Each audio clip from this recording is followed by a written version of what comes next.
which is a post-deadline paper session. And so the purpose of this webinar is to explain the purpose of this and the procedure for submitting papers, and to answer any questions that you may have about the process and how that will be done at IMS this coming year in June. So I'd like to introduce you to my co-chair, Dalma Novak. I'm Bobby Weigel. Here's some nice pictures of us from the past.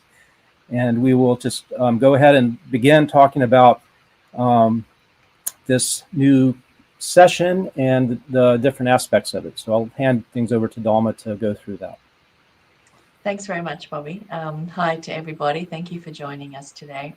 So we're very excited this year to launch a post-deadline paper session of IMS.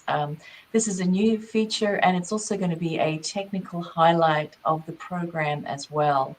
As you all know, IMS is the most prestigious meeting in the microwave community, and a post-deadline paper session is really a reflection of the high-quality technical program. And this is a fantastic opportunity for you all to submit your best late-breaking results and innovations for consideration for inclusion in the symposium program. And the things that we really wanted to highlight, the difference between a post-deadline paper versus a regular paper that has been submitted to the conference, is that a post-deadline paper describes new and significant material in all the different areas of the various IMS technical fields. But really, in order to be selected for presentation, it has to be truly outstanding and also compelling in its timeliness as well. So that's really a key feature for these conference papers to be considered for the post-deadline paper session. What's very important to understand is that it's going to go through the same submission and review methods that we already used for the regular submitted papers to the conference. And so that means, with respect to the template that you use, it's going to be a double-blind submission, and it's all peer-reviewed as well in order to be accepted. But really, the highlight here is that this isn't just a paper that you wanted to submit back in December, but you missed the deadline. This is truly to be the most innovative and the most compelling in its timeliness as well. And that's sort of a key feature that we wanted to highlight. To reflect that in terms of the outstanding quality for these papers that we are expecting, the post-deadline paper submission, or the session itself, is actually going to be held in the main ballroom, and it will be held immediately prior to the closing session of the conference on Thursday, and the session will start at 1:30 in the afternoon. Also, the time frame for these papers, each paper will be allocated a 15-minute slot for presentation, and that means only 12 minutes for presenting the paper itself, and allowing for a 3-minute question and answer period. So these are sort of some of the key features for this new post-deadline paper session. So I'll hand over to Bobby, and he's going to give you the main dates to let you know about that. Thank you, Dalma. So this is the timeline to keep in mind if you're considering submitting a paper to the post-deadline session. So on June 4th, very soon, close to the conference, the post-deadline paper submission site will open up to accept your submissions for this this post-deadline session. The deadline for submitting it will be Wednesday, the 12th of June, 11:59 Hawaii time. Okay, as usual. The authors, Monday the 17th is the Monday of IMS week.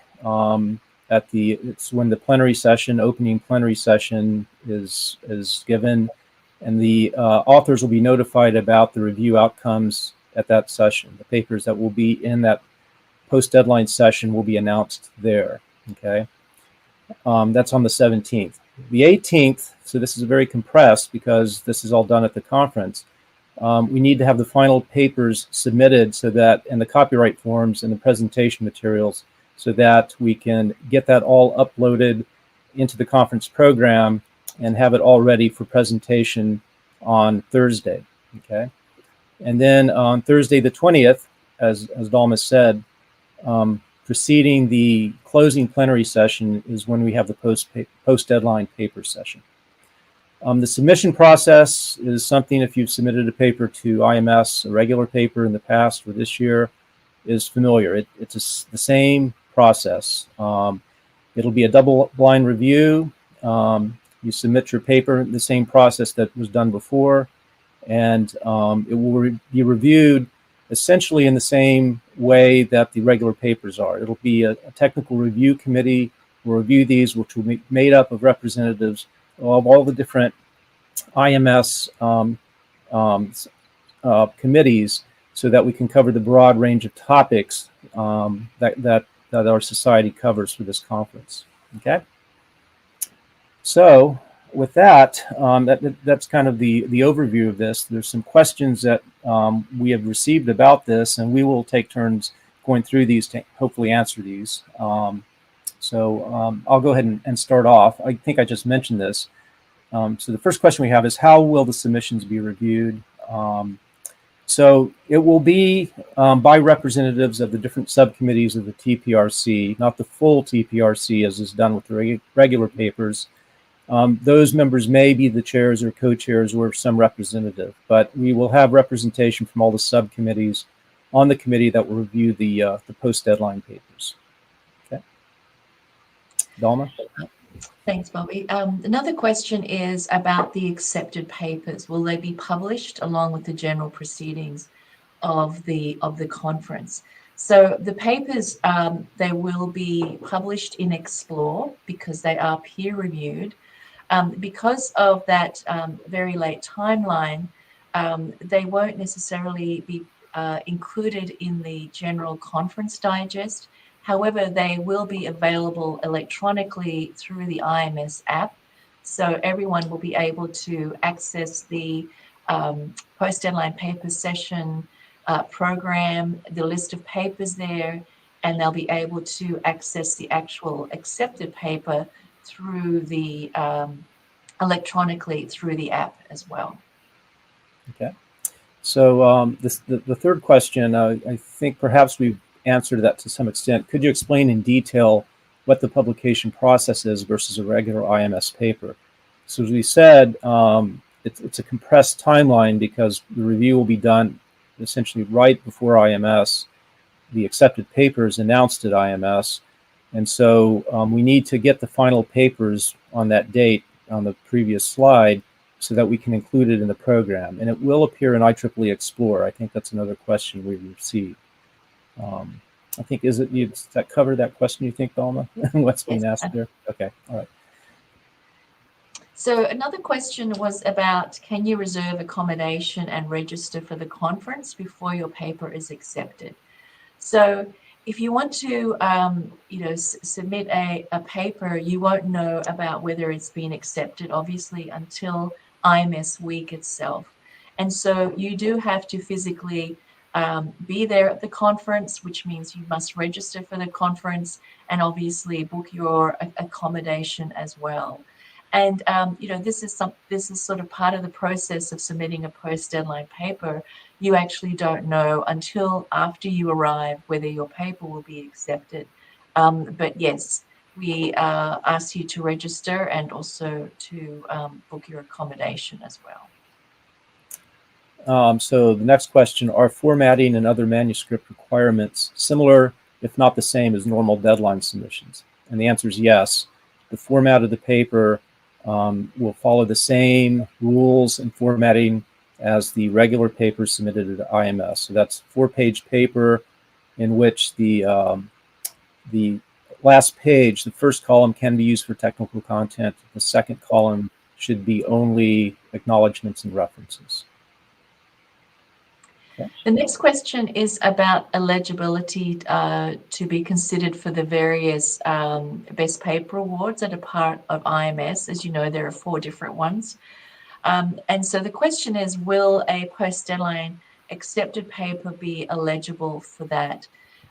Because of that compressed timeline, because authors will not be notified and the general public won't be notified until the Monday of the conference itself, it doesn't fit in with the timeline for when all the reviewing is taking place for the actual paper awards. So the post-deadline accepted papers will not be eligible for award consideration. However, we strongly feel that to have a paper accepted for the post-deadline paper session immediately tells everyone that this is a highest quality paper. So in itself is reflecting the fact that it is truly probably an award-winning paper to be in that session. Okay, thank you. So next question. Can selected papers be submitted to the expanded issue of the transactions for microwave theory and technology? The answer is yes. These papers are eligible, as all papers submitted to IMS are, for submission for consideration, an expanded version of that paper for that special issue of MTT. So you may submit your paper for that if you wish to do so. The next question is about the announcement of paper acceptance. As Bobby was saying, it will happen on Monday, the 17th of June. And the question was related to the fact that the conference actually starts on Sunday, the 16th of June. And why are we announcing the acceptance after the conference begins? That's related to the timeline for the process of peer review of those papers. And also that there will actually be a meeting of all of the reviewers of the post-deadline papers actually held on the Monday when everyone is on site. And only after they meet and do the final deliberations can the accepted papers be announced to everyone, for the authors and also all the attendees of the conference as well. Okay, and so the last question on this slide, and we have a few more that we've received since then. But since the submission site open date and deadline is so close to the presentation date, is the presentation going to be remote? And the answer is no. This will be an in-person presentation at a session just preceding the closing session of IMS. So it's an in-person presentation. So with that, we'll maybe go to the ones that we've received today in the chat. So will the post-deadline paper still be included in the IMS electronic digest? It will be included in the digest, as we've said, and also will appear in IEEE Explore, which is the second question on that.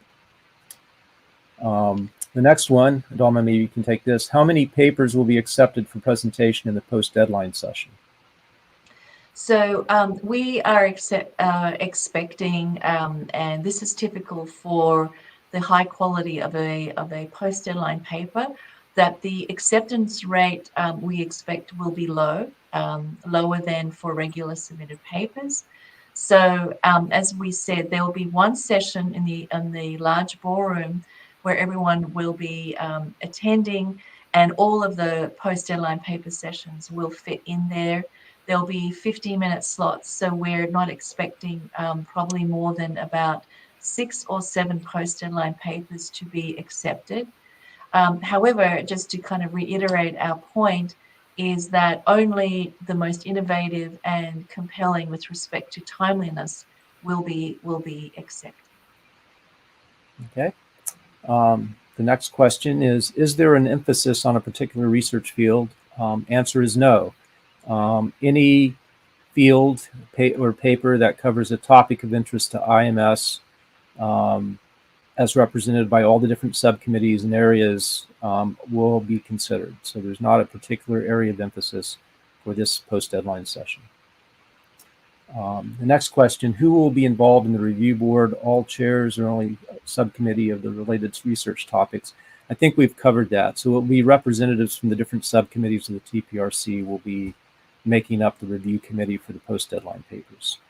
Let me see. There's also the question and answers. Are there any other questions that have come in?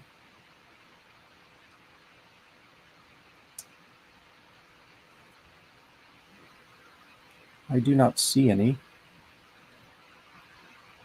No, I don't think we have any more. So I think there is one question has come in, Bobby. Since the presentation has to be made in person and the decision and notification comes after the conference starts, this means that this is open only for researchers residing in the US. We understand that this is obviously a challenge for those who are coming internationally and coming from areas where a visa is required. We recognize that, and this is obviously a circumstance, related to the way in which a post-deadline paper session is created. This is also, something that many other conferences, prestigious conferences that are based in the US that also have post-deadline paper sessions. This is also something that they have to contend with respect to the requirement for international authors to get a visa. We recognize that, and it is obviously going to be a limitation there for eligibility. Okay, so let's see if there's any other questions that pop up.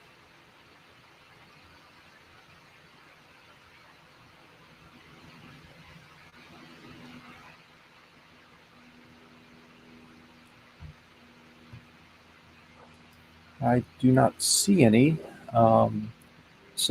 Obviously, if questions do come up, you're welcome to contact us, and we will do our best to get you answers to those. But in the meantime, just remember that the submission deadline is the 12th of June. The site will open, I think, the 4th of June, if I remember off the top of my head. And so keep an eye out for that, and please consider submitting a paper, your excellent work that you're doing to this session. And we thank you for joining us. Thank you, everybody.